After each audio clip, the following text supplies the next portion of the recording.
Happy Friday, everyone. We made it to the end of the week, and I hope your weekend is full of fun and plenty of gaming on the Switch. We had some big news this week. Reggie revealed why we haven't seen an F-Zero game in almost 20 years. And we had two big digital events earlier this week. Nintendo hints they're afraid. They're afraid of the next thing that's after the Switch. And a few other goodies. Reggie revealed the reason why we haven't seen an F-Zero game since 2004. Reggie said that Nintendo developers were always experimenting with different gameplay styles, always thinking about where a unique experience could be applied, either to an existing franchise or maybe creating a new franchise. It goes back to how Nintendo likes to create a gimmick to give players a new experience, whether it's a new game or a new game console. Gimmicks usually get a bad rap, but Nintendo shows they can still work well because they recycle their franchises. They always feel different. They can't seem to find the right gimmick that they can build an F-Zero game around, and that's why we haven't seen an F-Zero game in almost 20 years. This week there were two big digital events. First, Monster Hunter Rise's Sunbreak event showed off new monsters being announced, and more details were revealed about the expansion DLC. We saw three new monsters. They were Sergios, Aurora Somnicanth, and Magma Almudron. We are now up to 9 new monsters, and I can't wait for this expansion on June 30th. Monster Hunter Rise has officially sold over 9 million copies between the Switch and the PC. We also got to see Nintendo's Indie World Showcase, which announced a bunch of new indie games coming this year and in 2023.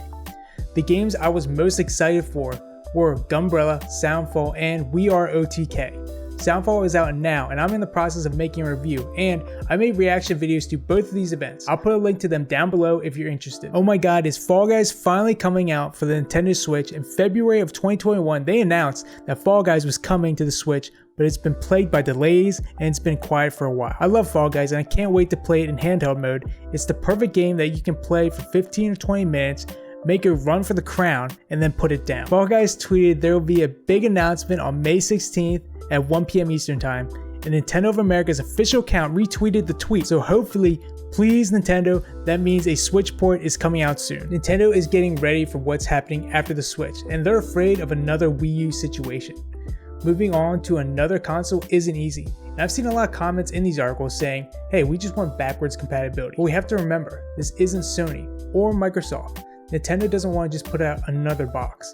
They want to innovate and create a new experience for the player. This is extremely risky with high risk and high reward, and that's just Nintendo's business strategy. Now this could be still 4 or 5 years away. Nintendo said in order to create a single piece of hardware, we have to do a lot of preparation several years in advance. So my take is I wouldn't get too excited. I still think we'll get one more Switch model before they move on to another platform. That being said, it would be nice if everything on the Switch can be played on their next console. And maybe that's just the key to stop their next console from failing. Hey, you can check out my reactions to the digital events right here, and I hope you enjoy your weekend, and always, thank you for watching, and I'll see you next time.